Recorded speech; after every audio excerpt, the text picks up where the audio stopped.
Hello প্রিয় শিক্ষার্থীরা, কি অবস্থা? সবাই কেমন আছো? তো আজকে আমরা আমাদের নবম শ্রেণী যে বিজ্ঞান বইয়ের চতুর্থ অধ্যায় পদার্থের অবস্থা রয়েছে, সেই পদার্থের অবস্থা তিনটা বিষয় নিয়ে জানবো: পদার্থের অবস্থা, কণার গতিতত্ত্ব, ব্যাপন ও নিঃসরণ। তো আমরা প্রথমে যে বিষয়টা জানবো সেটা হচ্ছে পদার্থের অবস্থা। এখন পদার্থের অবস্থা বলতে আমরা কি বুঝি? তো অবস্থা হচ্ছে আমাদের যে আকার, আকৃতি, গঠন বা আয়তন, এই বিষয়টাকে কি বলা হয়ে থাকে? অবস্থান বলা হয়ে থাকে। তাহলে পদার্থ আমরা জানি, যার অস্তিত্ব আছে, যাকে স্পর্শ করা যায় পৃথিবীতে, সবকিছুই হচ্ছে কি পদার্থ। তাহলে এই পদার্থগুলোর মধ্যে তাদের আকার, আয়তন, গঠনের উপর ভিত্তি করে পদার্থ হচ্ছে তিন প্রকারের। একটি হচ্ছে কি, যেটাকে আমরা বলে থাকি কঠিন, তরল এবং প্রথমটি হচ্ছে কঠিন, দ্বিতীয়টি হচ্ছে তরল এবং এর পরবর্তী যেটি রয়েছে সেটা হচ্ছে বায়বীয়। তাহলে দেখুন, এই যে কঠিন পদার্থ, এই কঠিন পদার্থটা কেন কঠিন হলো? কারণ এটা নির্দিষ্ট আকার, আয়তন, আকৃতি রয়েছে। তার মানে যদি নির্দিষ্ট আকার, আয়তন ও আকৃতি থাকে তবে তাকে কি বলা হয়? কঠিন বলা হয়। এর পরবর্তী তরল কাকে বলে? তরল হচ্ছে বেসিক্যালি যার নির্দিষ্ট আকার নেই কিন্তু আয়তন আছে, কিন্তু আয়তন আছে, তাকে কি বলা হয়? তরল বলা হয়। আর বায়বীয় হচ্ছে যেটা নির্দিষ্ট আকার নেই, আয়তন নেই, তবে এটাকে একটা নির্দিষ্ট চাপে ও নির্দিষ্ট তাপমাত্রায় আয়তন নির্ণয় করা যায়, এটাকে কি বলা হয়? বায়বীয় বলা হয়। এখন এই যে পদার্থের কঠিন, তরল, বায়বীয়, আমরা জানি যে একটা পদার্থের কঠিন, তরল, বায়বীয় তিনটে অবস্থায় থাকতে পারে। আর কখন এটা তিনটে অবস্থায় থাকে? তাহলে আমরা যদি কঠিন পদার্থের অণুসমূহ দেখি, কঠিন পদার্থের অণুসমূহ পরস্পরের নিকটবর্তী অবস্থান করে। অর্থাৎ কঠিন পদার্থের অণুগুলোর মধ্যবর্তী যে দূরত্ব, সেই দূরত্বটাকে বলা হয় আন্তঃআণবিক দূরত্ব। এই আন্তঃআণবিক দূরত্ব হচ্ছে অনেক কম হওয়ার কারণে এদের মধ্যবর্তী আকর্ষণ বল বেশি। তো আকর্ষণ বল বেশি হওয়ার কারণে ওরা দৃঢ় হয় এবং এদের আকার, আকৃতি নির্দিষ্ট হয়। এর পরবর্তীতে এই যে তরল পদার্থ, তরল পদার্থের যে কণাসমূহ আছে বা অণুসমূহ রয়েছে, এদের মধ্যবর্তী একটি দূরত্ব থাকে এবং এই দূরত্বটা বৃদ্ধি পাওয়ার অন্যতম কারণ হচ্ছে তাপ। আমরা যখন কঠিন পদার্থকে তাপ প্রয়োগ করব, তখন সেটি কিসে পরিণত হবে? তরলে পরিণত হবে। এবং এই তরলকে যখন পুনরায় তাপ প্রয়োগ করব, তখন সেটি কিসে পরিণত হবে? তখন এদের মধ্যবর্তী যে দূরত্ব সেটা বৃদ্ধি পাবে। দূরত্ব যখন বৃদ্ধি পাবে, তখন তার নির্দিষ্ট কোনো আকার, আকৃতি থাকবে না, তবে একটা নির্দিষ্ট চাপ ও তাপে এটার আয়তন আমরা নির্ণয় করতে পারবো। তাহলে এখানে আমরা দুটো বিষয়ে আমাদের মাথায় রাখতে হবে, যে আন্তঃআণবিক আকর্ষণ বল যত বেশি, তত হচ্ছে অণুগুলো কাছাকাছি থাকবে, মানে আন্তঃআণবিক দূরত্ব কম হবে। আন্তঃআণবিক দূরত্ব সবচেয়ে কম হচ্ছে কঠিন পদার্থ, আর আন্তঃআণবিক দূরত্ব কঠিন পদার্থের চেয়ে বেশি হচ্ছে তরল পদার্থের।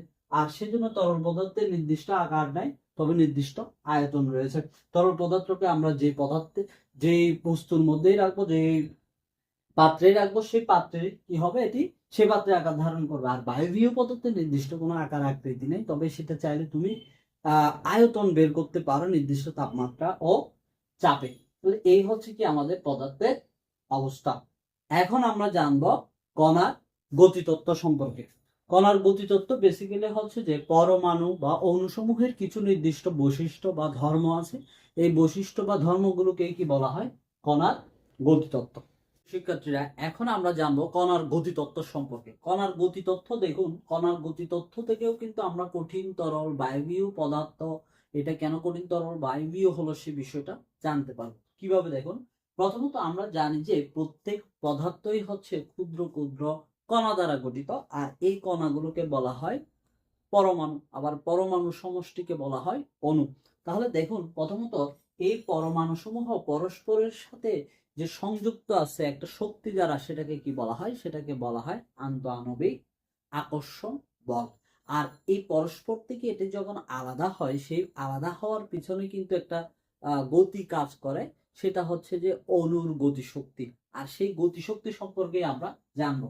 তাহলে প্রথমত আমাদের মাথায় রাখতে হবে যে পদার্থসমূহ অণু দ্বারা গঠিত এবং সেই অণুসমূহ পরস্পরের সাথে কি আছে, সংযুক্ত আছে। পরস্পরের সাথে সংযুক্ত আছে কি দ্বারা? আন্তঃআণবিক আকর্ষণ বল দ্বারা। তাহলে আমাদের প্রথমে মাথায় রাখতে হবে যে আন্তঃআণবিক আকর্ষণ বল।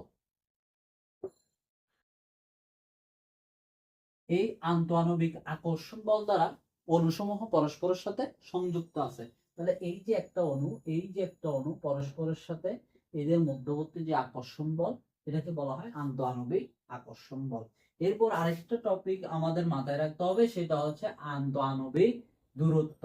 তাহলে আন্তঃআণবিক দূরত্ব। আর এই আন্তঃআণবিক দূরত্ব হচ্ছে দুটি অণুর মধ্যবর্তী যে একটা ডিসটেন্স বা দূরত্ব থাকে, সেটাকে কি বলা হয়? আন্তঃআণবিক দূরত্ব বলা হয়। তাহলে অণুসমূহের মধ্যবর্তী যে দূরত্ব, সেটাকে বলা হয় আন্তঃআণবিক দূরত্ব। এবার এই অণুগুলোর একটা বৈশিষ্ট্য বা ধর্মই হচ্ছে এগুলো কম্পনরত অবস্থায় রয়েছে। তাহলে এগুলো যেহেতু কম্পনরত অবস্থায় আছে, সুতরাং আমি যখন এগুলোর আরেকটা বৈশিষ্ট্য হচ্ছে এগুলোকে তাপ প্রয়োগ করলে এদের কম্পন বৃদ্ধি পায়। আর এই কম্পন বৃদ্ধির কারণে কিন্তু কম্পন জনিত কারণে ওদের মধ্যে একটা গতিশক্তির সৃষ্টি হয়।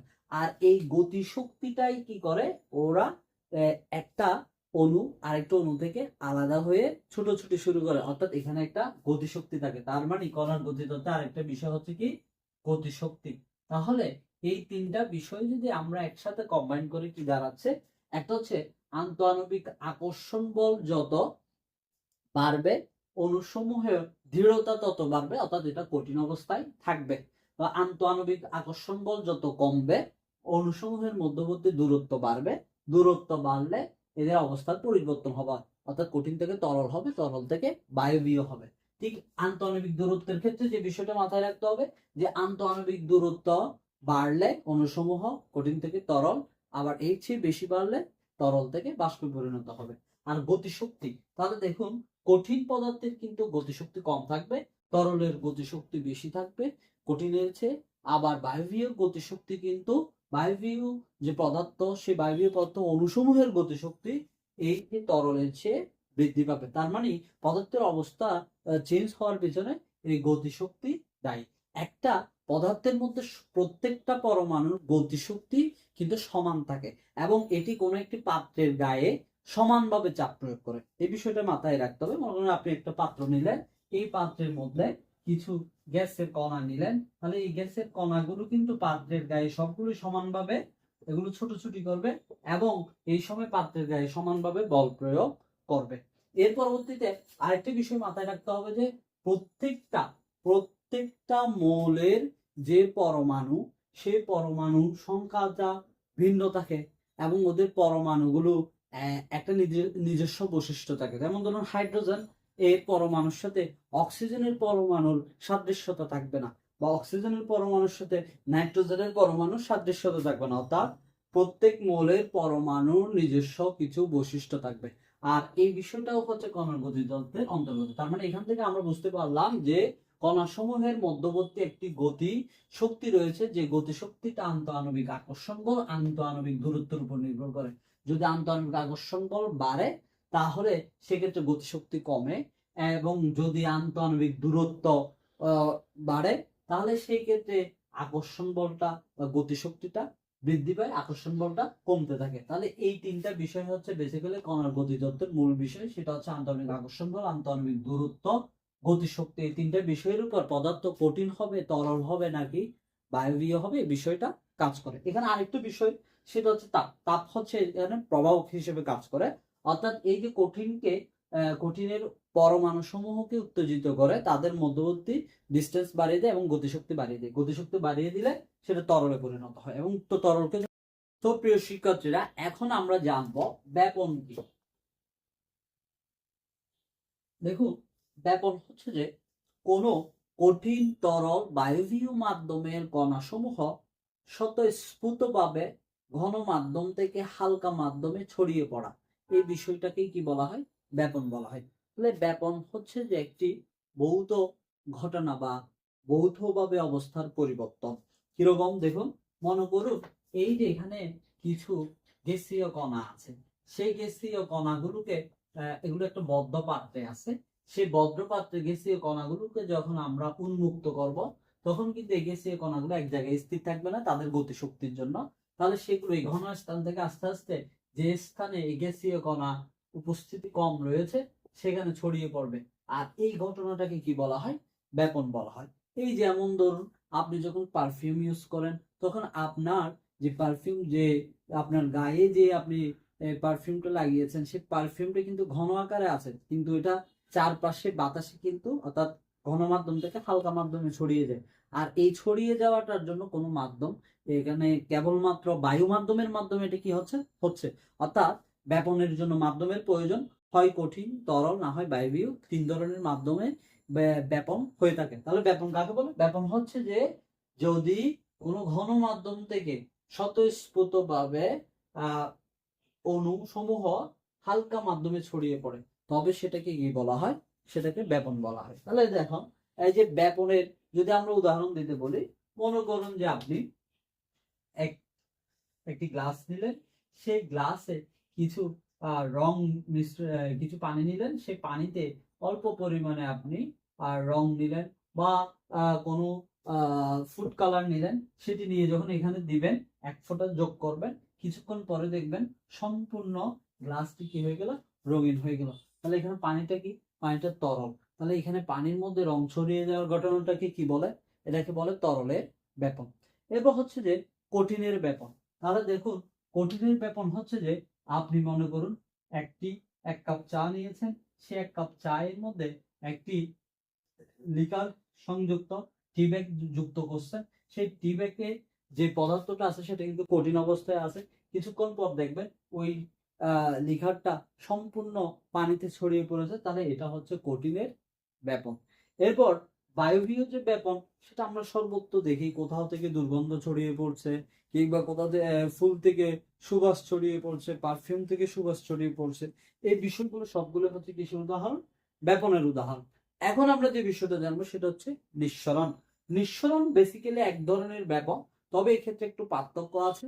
যখন কোনো গ্যাসীয় পদার্থ, গ্যাসীয় বা তরল পদার্থের অণুসমূহ কোনো একটি সরু ছিদ্র পথে সজোরে উচ্চ চাপের স্থান থেকে নিম্ন চাপের স্থানে ছড়িয়ে পড়ে, তখন সেটাকে কি বলা হয়? নিঃসরণ। তাহলে নিঃসরণের ক্ষেত্রে মাথায় রাখতে হবে 2টা বিষয়। একটা হচ্ছে চাপ, অপরটি হচ্ছে কি? অপরটি হচ্ছে যে সরু ছিদ্র পথ। তাহলে এখানে উচ্চ চাপ থেকে কোথায় যাবে? নিম্ন চাপে যাবে। আর এই ক্ষেত্রে এটা উচ্চ চাপ থেকে যে নিম্ন চাপে যাবে, উচ্চ চাপ থেকে নিম্ন চাপে যাওয়ার জন্য একটু সরু ছিদ্রের প্রয়োজন আছে। তাহলে যেমন আমরা যে পারফিউম ইউজ করি, পারফিউমের ভিতরে যে পদার্থটা থাকে, সেই পদার্থটা কিন্তু এখানে একটি উচ্চ চাপে থাকে। তো আমরা যখন সরু ছিদ্রপথটাকে উন্মুক্ত করে দিই, তখন সেই ছিদ্রপথ দিয়ে এই যে গ্যাসীয় তরল উপাদানটা নির্গত হয়, সেটা কিন্তু সজোরে বের হয় এবং একটি শব্দ হয়। তার মানে এটা উচ্চ চাপ স্থান থেকে নিম্ন চাপ, অর্থাৎ বাইরের বোতলের বাইরের চাপ কম থাকে, ভেতরের চাপ বেশি থাকে। আর এই যে ভেতর থেকে এটা বাইরে আসছে কোন প্রক্রিয়ায়? এটা হচ্ছে নিঃসরণ প্রক্রিয়া। তাহলে এই নিঃসরণ প্রক্রিয়ার মাধ্যমে আমরা অনেক ধরনের বিষয় রয়েছে, যেমন ধরেন যে প্রেসার কুকারে যে একটি চাপ সৃষ্টি হয়, উচ্চ চাপ, যখন পরবর্তীতে সেই উচ্চ চাপের কারণে ছিদ্রটা উন্মুক্ত হয়ে সজোরে ধোঁয়াটা বের হয়ে আসে, তাহলে এটাও হচ্ছে কি একটি নিঃসরণ। তাহলে আমরা আশা করি বুঝছি যে পদার্থের অবস্থা, কণার গতিতত্ত্ব, ব্যাপন ও নিঃসরণ সম্পর্কে। আমরা আগামী যে ক্লাসটা, যে পরবর্তীতে আমরা দেব, সেটি এই চ্যাপ্টারের পরবর্তী 2য় পার্টের একটি ভিডিও আসবে, সেখানে তোমরা বাকি সব বিস্তারিত জানতে পারবা। তো যদি ভালো লেগে থাকে, আমাদের ভিডিও তথ্য যদি তোমার ভালো লেগে থাকে, তাহলে অবশ্যই লাইক, কমেন্ট, শেয়ার করে আমাদের সাথে থাকবা। ধন্যবাদ।